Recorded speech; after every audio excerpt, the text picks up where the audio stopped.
요즘에 저는 이 두려움과 관계된 말씀들, 예를 들면 시편 56편 3절, 두려워하는 날에 내가 주를 의지하리이다.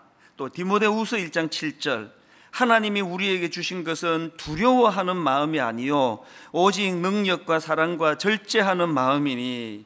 또 로마서 8장 31절, 그런즉 이 일에 대하여 우리가 무슨 말하리요? 만일 하나님이 우리를 위하시면 누가 우리를 대적하리요?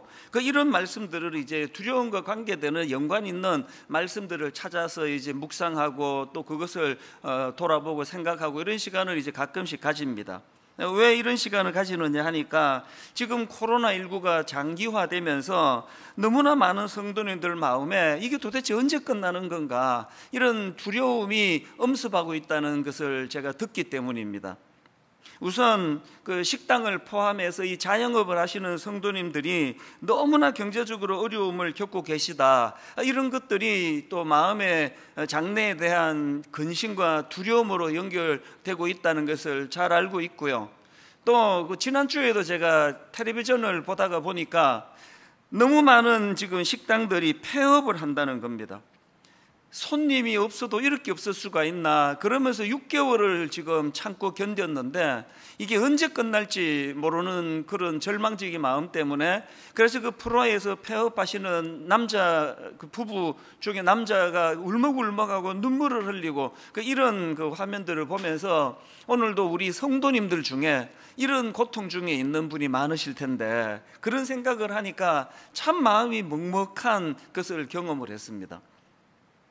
이처럼 지금 경제적으로 고통당하고 이런저런 어려움을 겪고 자녀 문제로 지금 씨름하고 이런 것들도 우리를 두렵게 하지만, 무엇보다도 이 코로나19 이후로 상상을 초월하는 이 한국 교회를 향한 이 비난, 이것을 가지고 많은 목회자들이 지금 심히 두려워하고 있습니다.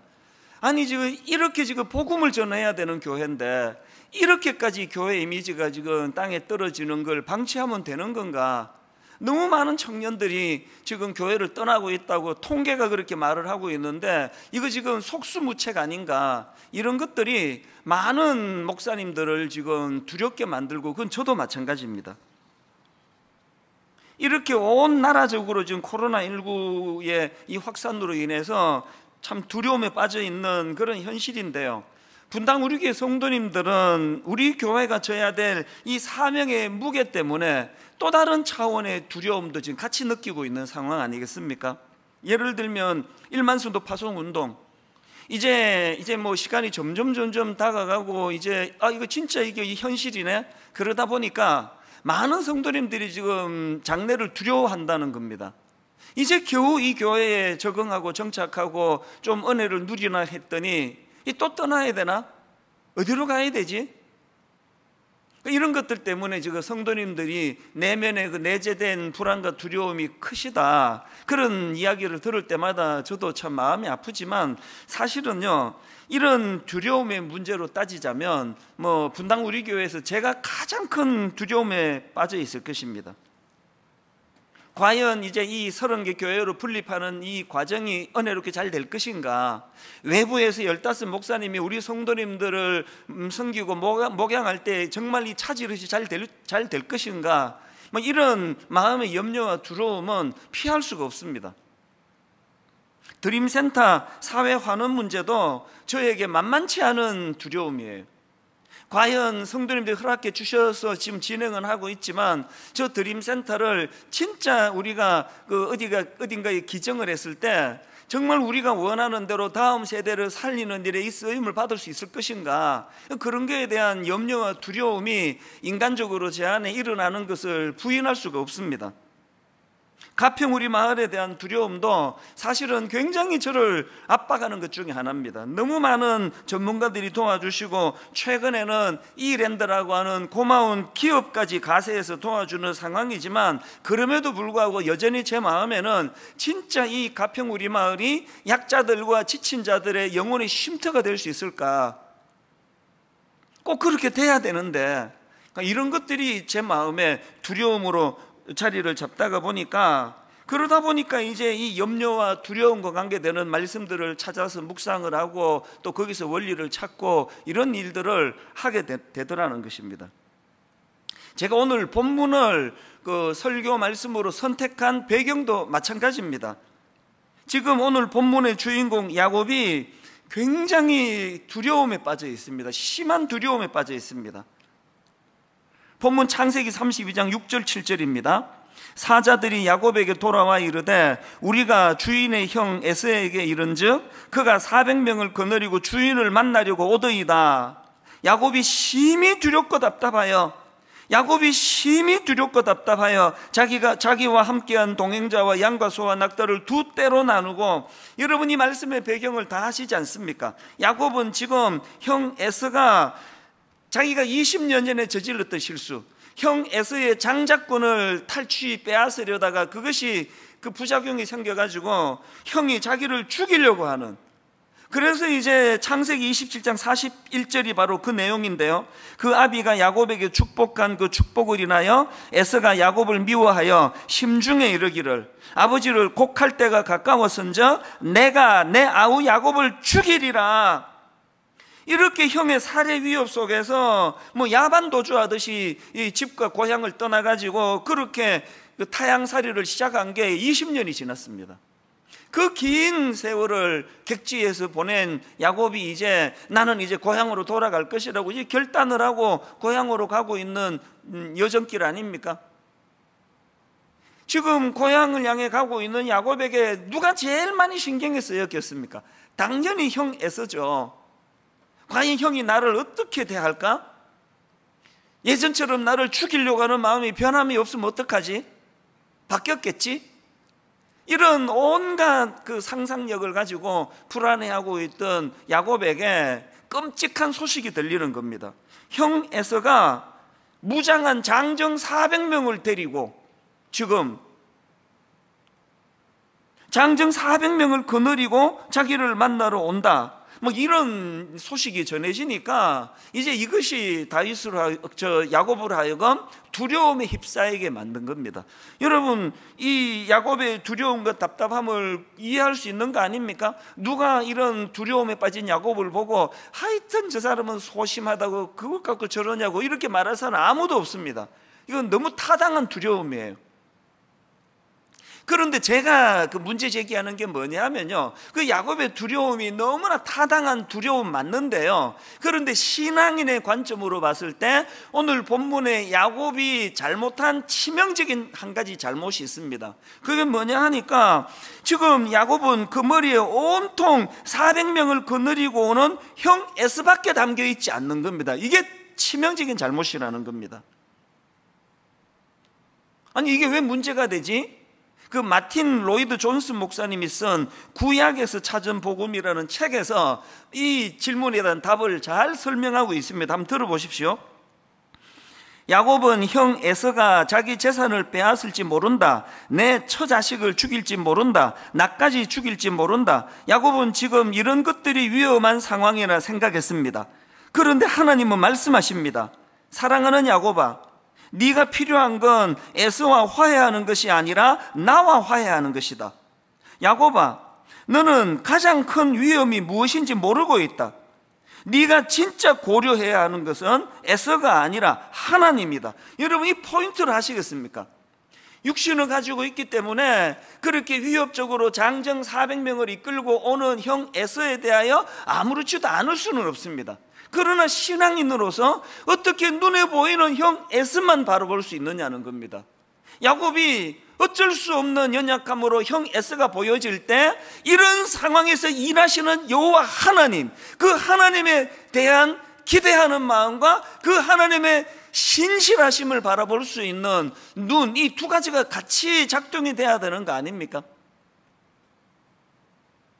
여러분 20년 전에 자기 장교를 믿으며 형을 속이고 아버지를 속여 먹다가 그게 부작용이 돼가지고 지금 민낯이 다 드러나, 그래서 야반 도주하듯이 그렇게 도망치던 과정에서 광야에서 돌을 베개하고 누워있는 비참한 자기를 만나주신 그 하나님, 그 하나님이 지금 오늘 본문에서 야곱 머리에서 떠올려져야 되는 거 아닙니까? 그가 20년 전에 그 광야에서 너무너무 감격해서 외쳤던 그 선포, 창세기 28장 16절입니다. 야곱이 잠이 깨어 이르되 여호와께서 과연 여기 계시거늘 내가 알지 못하였도다. 이 감격의 선포가 어떤 맥락에서 나왔는지를 아셔야 됩니다. 바로 앞인 창세기 28장 15절의 내용이 이렇습니다. 내가 너와 함께 있어 너가 어디로 가든지 너를 지키며 너를 이끌어 이 땅으로 돌아오게 할지라 내가 너에게 허락한 것을 다 이루기까지 너를 떠나지 아니하리라. 왜 이 말씀이 떠오르지를 않느냐는 겁니다. 여러분, 이 15절을 강조점을 달리한 내용을 다시 한번 보십시오. 화면으로. 내가 너와 함께 있어. 내가 너와 함께 있어. 그 다음 보세요. 너가 어디로 가든지 너를 지키며 너를 이끌어 이 땅으로 돌아오게 할지라.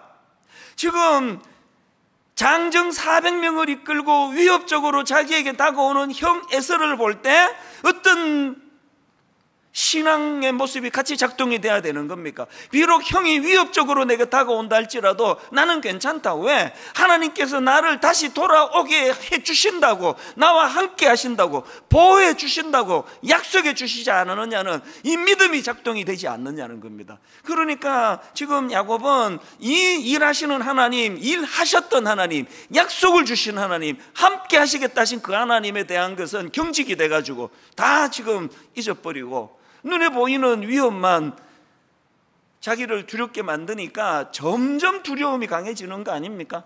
여러분, 이게 딱 지금 코로나19를 맞은 민낯이 다 드러난 우리의 모습 아닙니까?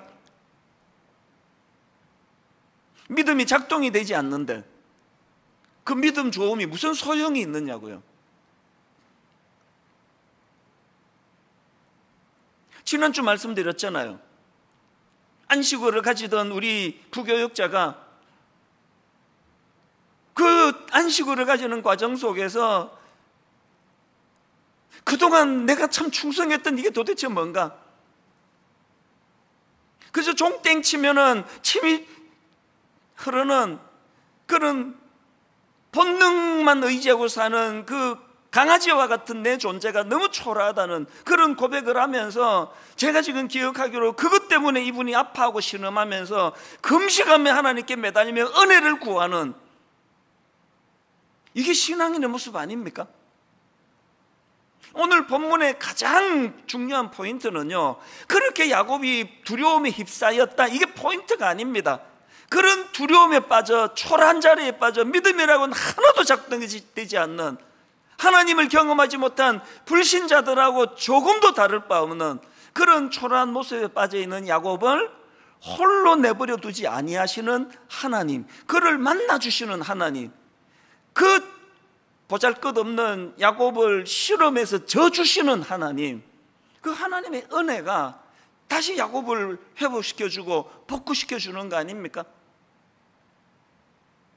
이 감격을 야곱은 이렇게 노래합니다. 창세기 32장 30절. 그러므로 야곱이 그곳 이름을 브니엘이라 하였으니 내가 이르기를 내가 하나님과 대면하여 보았으나 내 생명이 보존되었다미더라. 나는 그 절망적인 밤에 야복나루에서 여호와 하나님을 만났다. 그 하나님이 나를 다시 한번 두려움에서 벗어나 달려갈 수 있도록 그 은혜를 주셨다. 저는 오늘 본문 말씀을 여러 번 묵상을 하면서 마음의 소원을 가집니다. 지금 코로나19 때문에 너무 많은 성도님들이 마치 야복나루 앞에 서 있는 야곱처럼 두렵고 불안한 시간을 가지고 있는데, 하나님 저들 뇌리 속에 이 두렵고 불안한 코로나19만 머리에 꽉 차 있는 것이 아니라 오늘도 일하시는 하나님, 과거에 이것보다 더 어려웠을 때 어떤 은혜로 이것을 피할 수 있었던가를 떠올릴 수 있는 이 믿음이 작동되기를 원합니다. 그래서 그 믿음이 작동됨으로 말미암아 이 코로나19가 다시 한번 하나님이 우리를 어떻게 인도하시고 도우시는가를, 그래서 우리도 이 코로나19를 야곱이 그곳 이름을 브니엘이라 하였으니, 브니엘이라 하였으니 내가 하나님과 대면하여 보았다.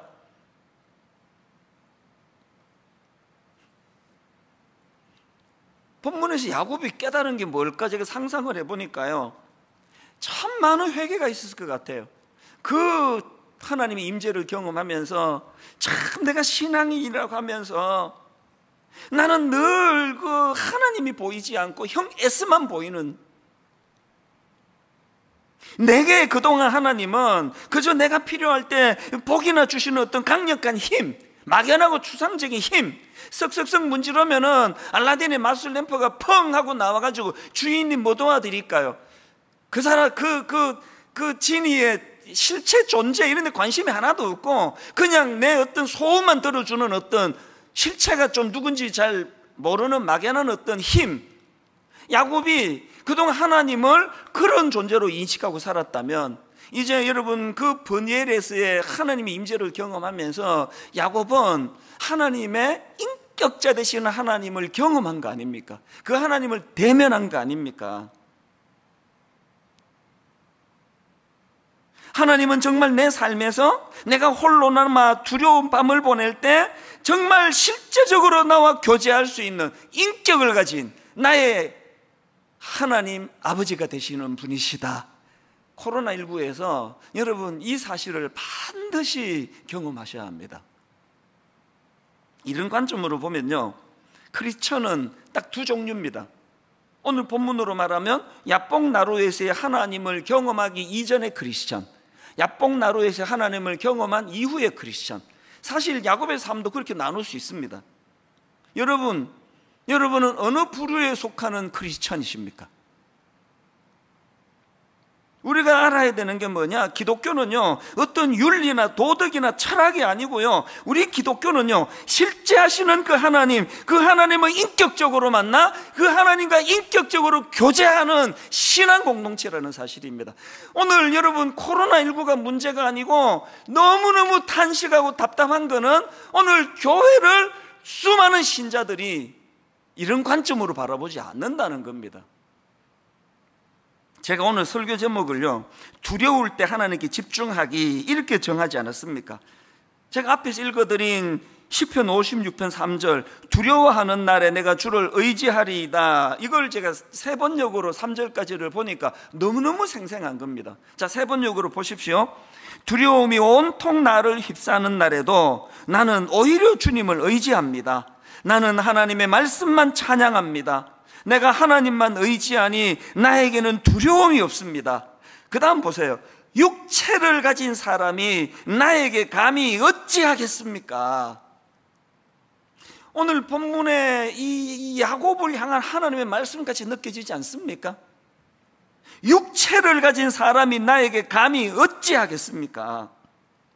그렇기 때문에요, 여러분 코로나19 이 상황, 우리 내면에 두려움이 엄습해오는 이 상황에서 우리는 인간이라 그 두려움을 떨칠 수 없습니다. 저도 고백했지 않습니까? 저도 두려움이 많은 사람이에요. 그러나 두려움이 밀려올 때 바로 작동이 돼야 되는 건 우리의 믿음이 작동이 되는 겁니다. 인격적인 하나님께서 오늘도 나를 위하여 일하기 시작하시겠구나.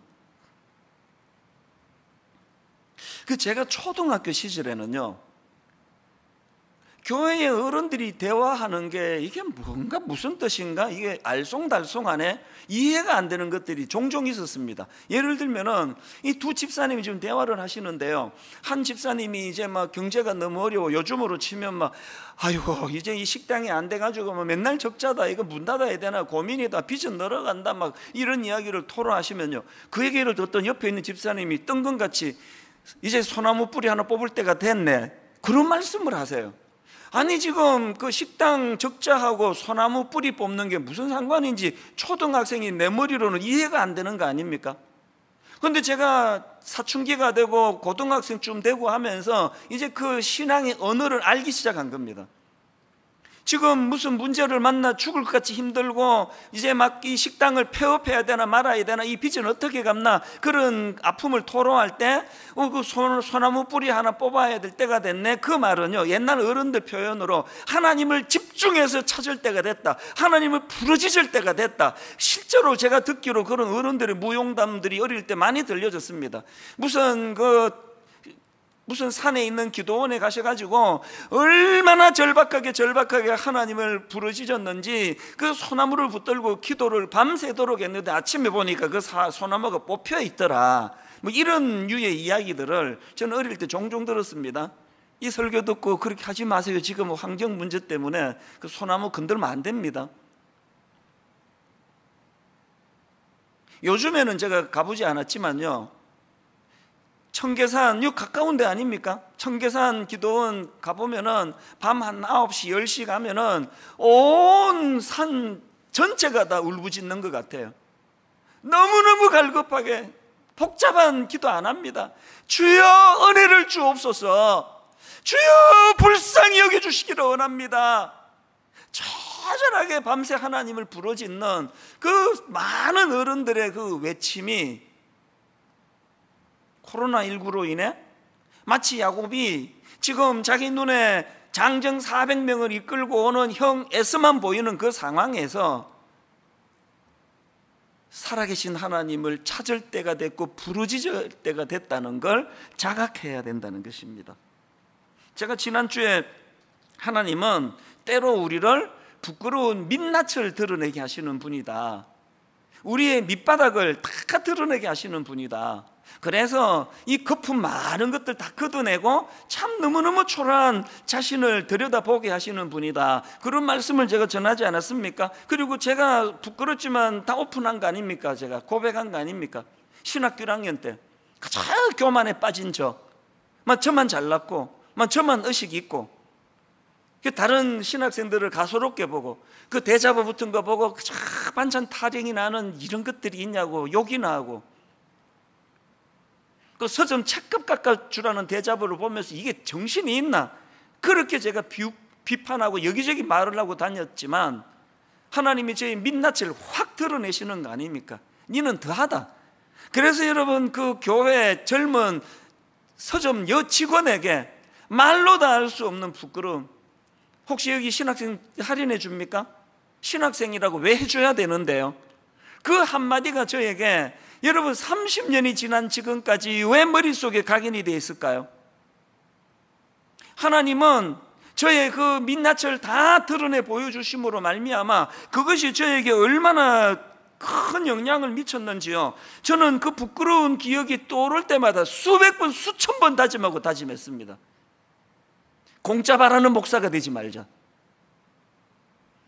목사라고 특권의식을 갖지 말자, 어떤 경우라도 성도들에게 뭐 바라지 말자. 그래가지고 저는 식당 같은 데 가서 그 설렁탕 먹고 있는데 성도님이 들어오면 아싸 오늘 또 공짜로 먹겠구나, 이런 생각을 하게 될까 봐 두려운 사람이에요. 그래서 저는 사실 안 그런 경우도 많았지만 꽤 많은 경우 식당에서 우리 성도들을 만나면 제가 가서 계산을 해드린 경우가 많습니다. 이게 모여서 예배를 드려야 확인이 되는데, 우리 집에서라도 손들어 보세요. 저한테 밥 얻어 먹어본 사람. 이게 다 신학교 1학년 때 내 민낯을 드러내신 하나님 때문에 제가 각성하게 자각하게 된 거거든요. 이게 민낯을 드러내는 부끄러움을 깨닫게 되는 것의 유익이에요. 그러나 여러분, 제가 신학교 1학년 때 그런 그 성도들에게 서점에서 부끄러움을 당했던, 밑바닥이 드러나는 수치를 경험했던 이것이 단순히 내가 자각하는 효과가 있는 걸로 끝나지 않고, 더 중요한 건 철저하게 이 초라한 내 실체가 다 드러남으로 말미암아 내가 목회할 수 있는 게 아니구나, 철저하게 하나님을 의지해야 되는구나, 하나님 은혜 아니고는 나는 부끄러움에 빠질 수 없게 되는 거구나, 이게 신학교 1학년 그 서점에서 제가 경험했던 부끄러운 민낯이 제게 주는 너무너무 소중한 유익입니다. 그래서 지금도요, 누가 뭐라고 칭찬을 하든지 간에 여전히 저는 신학교 1학년 서점 앞에 서 있는, 참 부끄럽고 남은 비판을 잘하면서 자기는 잘 따라가지 않고 이런 부끄러운 나라는 존재를 계속 의지하다가 보니 하나님 불쌍히 여겨주시기 원합니다. 아버지 하나님 은혜가 아니면 제가 언제 하나님 이렇게 온 천하에 나의 부끄러움이 드러날지 모르는 초라한 인생입니다. 그렇게 하나님을 의지하는 거라는 겁니다. 오늘 여러분, 코로나19로 참 우리 신앙의 밑바닥이 다 드러났다면, 민낯이 드러났다면 낙심하지 마시고요, 이제 하나님을 더 찾을 때예요. 더 의지할 때입니다. 하나님, 그 야뽕 나루 앞에서 있는 야곱과 같은 초라한 존재지만 자격 없는 우리를 만나주시는 하나님 은혜를 오늘도 사모합니다. 그 옛날 어른들이 자주 부르시던 그 찬양 중에요, 주 안에 있는 나에게 딴 근심이 있으랴 십자가 밑에 나가 내 짐을 풀었네. 여러분, 저 찬양을 제가 가만히 분석해 보니까 이게 다 같은 얘기예요. 장정 400명 이끌고 위협하는 형 에서를 볼 때 거기에만 몰두하지 말고 그 근심을 어떻게 하라고요? 하나님을 집중하는 대로 써라. 주 안에 있는 너에게 어떤 근심이 찾아오면은 근심에 쌓이지 말고 그거 십자가 앞에 나가서 풀어놓아라. 다 같은 원리 아닙니까? 그랬더니 2절 가사는 내 평생에 잊혀지지 않는 은혜의 가사입니다. 그 두려움이 변하여 내 기도되었고, 그 두려움이 변하여 내 기도되었고, 전날의 한숨 변하여 내 노래되었네. 여러분, 내 힘으로는 400명 몰고 오는 형 에서의 두려움으로부터 벗어날 수 없지만 그 두려움을 하나님 바라보는 것으로 활용을 하게 된다면 우리 하나님은 우리의 두려움을 기도로 바꾸어 주시고 전날의 한숨을 너무나 기쁜 노래로 바꾸어 주시는 분이심을 믿으시기를 바랍니다. 이 사실을 마음에 담고요, 이제 좀 더 구체적으로 중요한 두 가지 포인트를 말씀을 드리고 이제 말씀을 좀 정리를 하려고 하는데요. 자, 두 가지 포인트가 뭐냐? 이렇게 두려울 때 하나님께 집중하는 그런 크리스천이 되기 위해서는 두 가지를 기억하셔야 되면, 첫째가 뭐냐? 하나님과의 관계 맺음은 철저한 개인적인 문제라는 것을 자각해야 한다는 겁니다.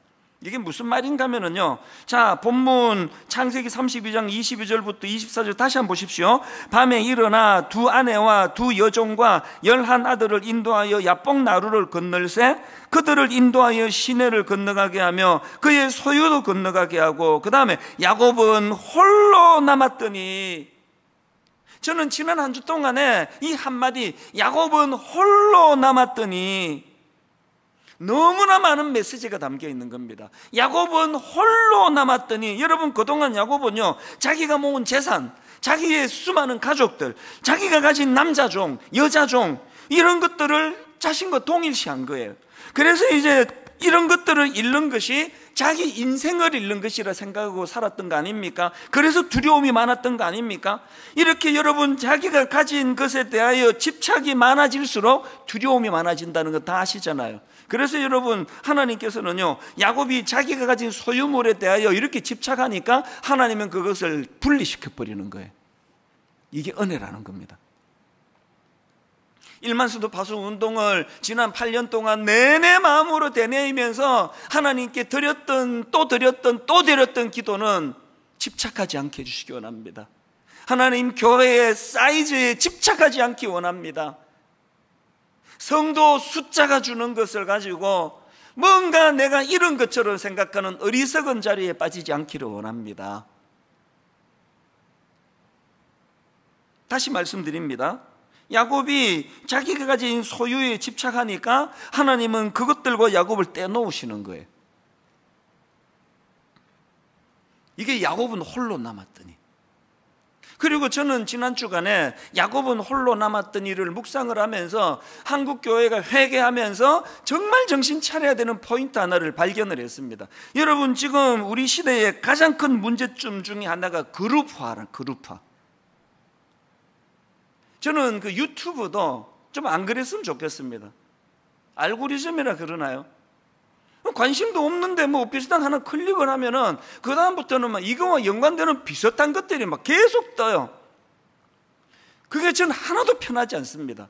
점점 나랑 같은 색깔, 점점 내가 좋아하는 거, 나를 좋아하는 사람, 이런 사람들만 모이게 만드는 이 그룹화가 신앙생활에 너무나 이게 나쁜 영향을 미친다는 겁니다. 지난주에도 말씀을 드리지 않았습니까? 지금 많은 담임 목사님들이 몸살을 앓고 계시다는 거예요. 아니, 그 교회가 성도들이 주 안에서 성령 안에서 하나가 돼야 되는데 자꾸 두 표로 나누어지는데 뭐가 그렇게 괴로우냐? 계속 이쪽 분들이 와가지고, 아니 왜 목사님은 광화문 집회 집회편에 서서 설교하지 않았냐고, 왜 광화문 이야기를 안 하시느냐고 막 그렇게 따지시고, 좀 있으면 저쪽 편에 분들이 와가지고 아니 목사님은 광화문 집회를 왜 비판하지 않습니까? 광화문 집회로는 그 목사를 왜 비판하지 않습니까? 목사님도 같은 생각입니까? 막 이렇게 공격을 해와가지고 막 너무너무 힘들다는 거예요.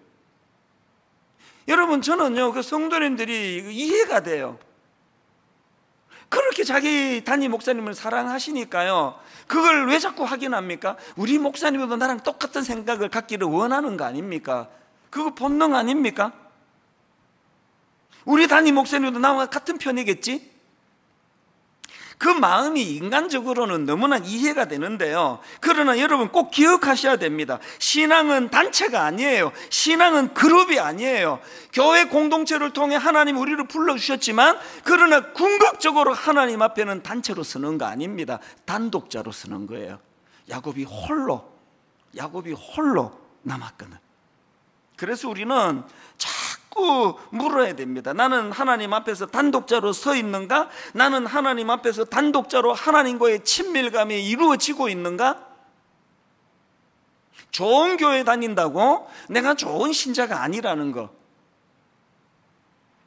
사도 바울의 위대함이 로마서 7장 24절에 있습니다. 오호라, 나는 곤고한 사람이로다. 이 사망의 몸에서 누가 나를 건져내랴. 수많은 사람들이 사도 바울을 에워싸고 위대한 지도자로 인정하고 사도 바울 그렇게 칭송하고 있지만, 사도 바울은 그 그룹을 자기 신앙에 도입하지 않았습니다. 사도 바울은 늘 하나님 앞에 단독자로서, 그래서 이런 처절한 고백이 일어나는 거거든요. 이런 점에서 저는 로이드 존스 목사님의 이 지적이 너무나 마음에 와닿습니다. 제가 보기에 이 시대를 살아가는 우리에게 시급한 것은, 그 다음 들어보세요.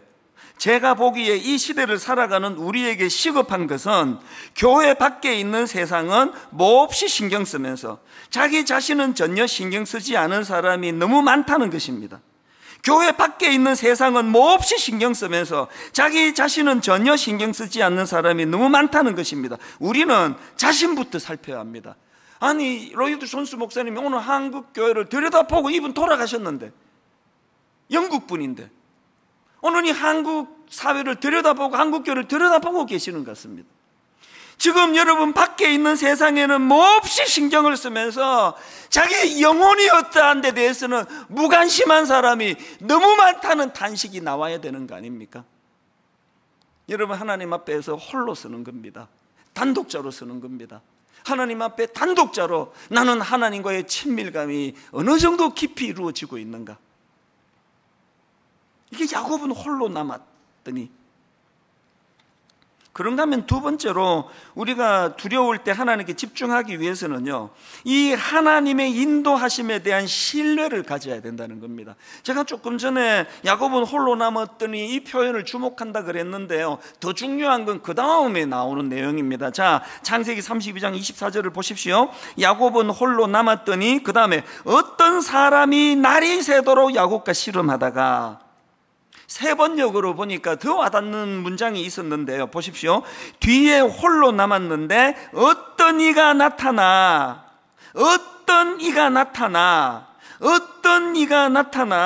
여러분, 제가 방금 신앙은 홀로, 신앙은 단독자로 서는 것이라 말씀드렸지만, 동시에 여러분, 우리가 그렇게 하나님께 단독자로 섰을 때 어떤 이가 나타나, 이 의미를 여러분 아십니까? 우리가 기억해야 되는 건요, 두려울 때 우리가 하나님을 집중해야 된다, 하나님을 찾아야 된다, 이런 표현들은 온전한 표현이 아닙니다. 편의상 그렇게 그냥 쉽게 그냥 툭툭 던지지만 정확한 표현이 아니에요. 여러분, 두려울 때는 하나님이 찾아주시는 거예요. 우리가 두려워할 때 하나님이 우리를 찾아주시는 겁니다. 그래서 오늘 설교 제목을요, 두려울 때 집중하기, 이렇게 제가 정했지만, 뭐 설교 제목을 너무 길게 할 수 없어가지고 축약해서 정했지만, 사실은 오늘 설교 제목은 이렇게 해야 타당한 겁니다. 오늘 설교 제목입니다. 두려울 때는 찾아주시는 그 하나님께 집중하기. 이게 제가 원했던 풀로 풀어서 설교 제목입니다.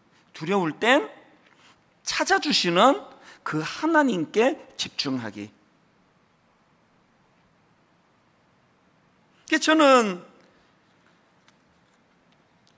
이 두려움에 빠진 야곱을 찾아주시는 하나님, 어떤 이가 나타나, 이 표현을 자꾸 묵상하다가 보니까요, 오래전에 나온 책입니다. 박영선 목사님이 쓰신 하나님의 열심, 제 기억에 제 대학생 때 나온 책 같아요.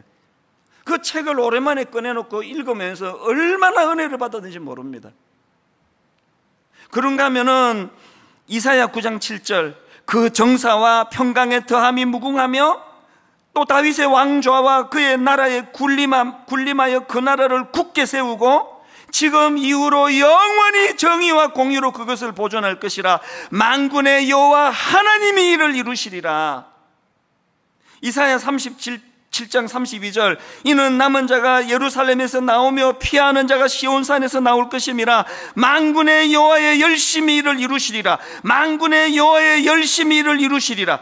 여러분, 야곱이 홀로 남았더니 어떤 이가 나타나 야곱을 붙잡고 동이 털 때까지 씨름하며 그 가소로운 야곱에게 져 주시는 그 하나님의 은혜. 코로나19가 하나님의 열심을 맛보는 도구가 될 줄로 믿습니다. 우리의 불신앙을 회개하면서,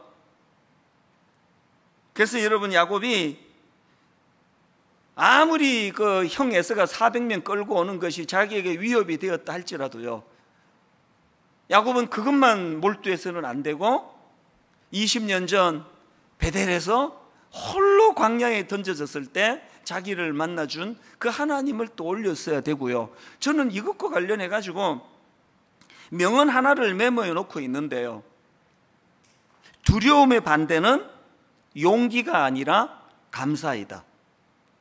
두려움의 반대는 용기가 아니라 감사이다. 코로나19로 용기 내려고 애쓰지 마세요. 우리 그렇게 못합니다. 감사하시는 거예요. 무얼? 이거보다 더 어려웠을 때에 하나님이 어떻게 나타나 찾아주시고, 하나님이 어떤 은혜를 우리에게 베풀어 주시고, 이거보다 더 절망적일 때 피할 길을 어떻게 해주셔서 내가 여기까지 오게 되었던가. 다시 말씀드립니다. 두려움의 반대는 용기가 아니라 감사이다. 결론을 저는 이 찬양으로 맺기를 원합니다. 우리가 잘 아는 찬송가 391장, 오 놀라운 구세주 예수 내 주 참 능력의 주시로다. 큰 바위 및 안전한 그곳으로 내 영혼을 숨기시네. 저는 이 찬양의 후렴이 저의 인생의 주제가 되기를 원합니다. 메마른 땅을 종일 걸어가도 나 피곤치 아니하며. 여러분, 예수 믿고 메마른 땅 다 없어져 옥토 같은 땅이 있어서 피곤하지 않은 게 아닙니다. 메마른 땅을 걸어가도 나 피곤치 아니하며 저 위험한 곳 내가 이를 때면 큰 바위에 숨기시고 주 손으로 덮으시네. 오늘도 찾아주시는 그 하나님, 우리의 경직을 내려놓고 우리의 불신앙을 내려놓고 하나님을 의지하며, 주님, 메마른 땅을 종일 걸어가는 이 상황입니다. 너무너무 위험한 것들이 많아 숨을 쉬기 어려운 코로나19 상황입니다. 내 믿음이 작동되어 찾아주신 그 주님을 볼 수 있는 영안을 열어주시기를 원합니다. 이 마음을 가지고 낙심되어 있는 거 아는데요, 억지로 힘을 내세요. 억지로 힘을 내시고 큰 소리로 우리 한번 이 찬양 주님 앞에 신앙 고백하듯이 불러드리기 원합니다. 오 놀라운 구세주 예수 내 주 참 능력의 주시로다.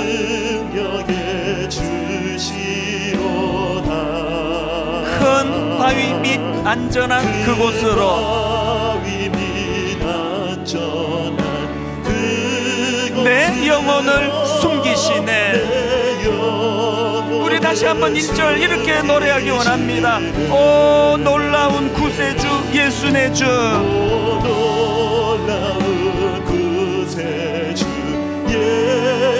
참 능력의 주시로다.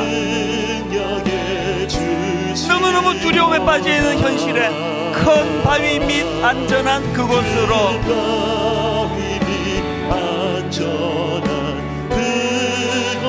내 영혼을 숨기시네.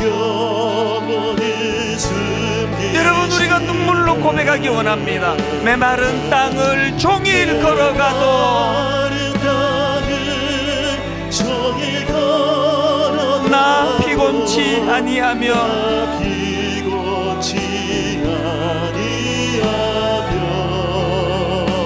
저 위험한 곳 내가 이를 때며 큰 바위에 숨기시고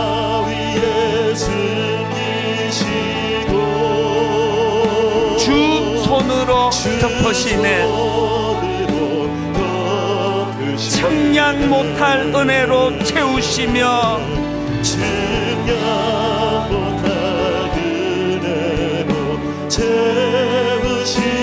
늘 성령에 감아주사. 너무 불안하고 두려운 현실이지만 큰 기쁨 중 주님을 찬양토록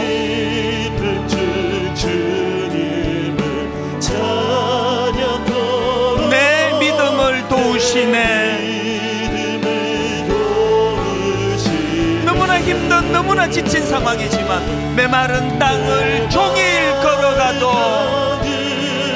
종일 걸어가 나 피곤치 아니하며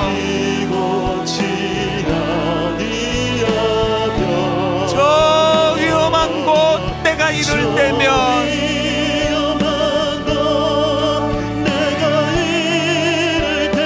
큰 바위에 숨기시고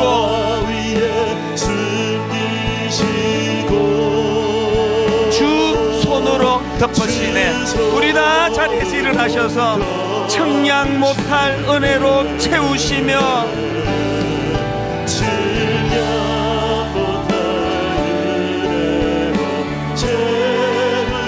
늘 성령에 감아주사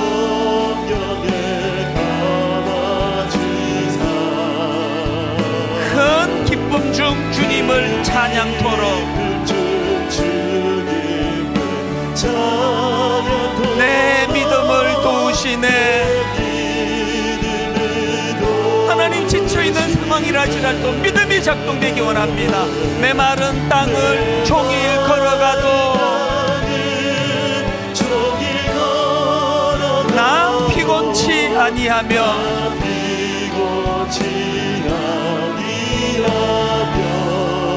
저 위험한 곳 내가 이를 때며 큰 바위에 숨기시고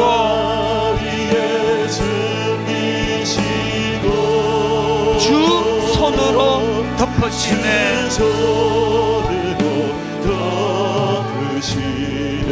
우리가 회개해야 될 게 뭔지 말씀드렸지 않습니까?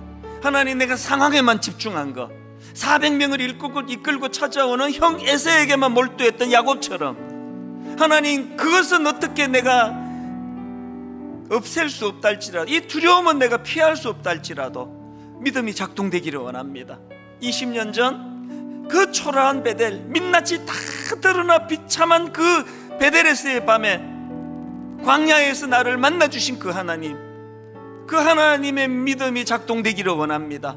오늘 각자에게 주신 은혜를 가지고, 각자에게 주신 메시지를 가지고 회개하며 통성으로 꿈을 가지고 달려가기 원합니다. 같이 한 목소리로 기도하시겠습니다. 살아계신 하나님 아버지, 오늘 하나님 아버지, 코로나19 이 상황이 점점 길어지고 너무나 많은 아버지 우리 성도들의 가정이 이런저런 어려움에 봉착해 있습니다. 식당을 포함한 자영업자들에게 너무나 아버지 가혹한 시간을 우리가 지금 지나가고 있습니다. 폐업이 속출하고 있는 상황에 놓여 있습니다. 오 하나님 아버지, 한국교회는 말로 다 할 수 없는 수치의 자리에 빠져 있습니다. 마치 야곱에게 형에서가 400명의 장정을 이끌고 아버지 나오는 것처럼 그런 상황에 지금 우리가 빠져 있습니다. 직면해 있습니다. 하나님, 불쌍히 여겨주시기를 원합니다. 하나님 아버지, 야곱에게 발견하는 잘못된 점이 그가 눈에 보이는 형 에서만 400명만 아버지 마음에 온통 집중하며 그것만 바라보고 있었다고 한다면, 오늘 우리는 십자가 지신 예수 그리스도, 목자국난 손으로 우리를 품고 붙들고 기도해 주시는 그 주님을 바라보기를 원합니다. 20년 전 그 초라한 광야에서 야곱의 눈물을 닦아주시며 여호와께서 과연 여기 계시거늘 내가 알지 못하였노라, 이 고백을 가능하게 하셨던 그 하나님의 은혜를 우리도 아버지 누리고 선포하게 되기를 원합니다. 다시 한번 은혜가 주는 힘, 먼저 날 만나주시고 찾아주시는 그 하나님 은혜가 주시는 힘, 예배의 치유를 통하여 회복하는 그 놀라운 은혜를 우리가 맛보게 하여 주시옵소서. 하나님, 이번 한 주간 그 은혜를 누리며 살아가는 믿음의 성도님들 되게 하여 주시옵소서. 하나님, 지난 엿새 동안 유난히 지치고 유난히 낙심이 되고 유난히 마음에 두려움이 많았던 성도님들 계시다면 오늘 이 시간 예배하는 가운데, 기도하는 가운데 단번에 회복시켜 주시는 그 하나님을 그들이 경험하게 하여 주시옵소서. 믿음이 작동이 잘 되지 않아 코로나19 그래서 너무너무 어려운 그 상황에만 몰두하고 집중했었다면 이제 오늘부터 하나님 은혜를 구합니다. 이미 나를 만나주고 계시는, 이미 나를 찾아와 함께하기를 원하시는, 문을 두드리고 계시는 그 주님을 영안을 열고 바라보기를 원합니다. 그리고 하나님, 이것보다 더 어렵고 더 힘들었던 지난 과거의 시간들이 다 기억나게 하여 주시옵소서.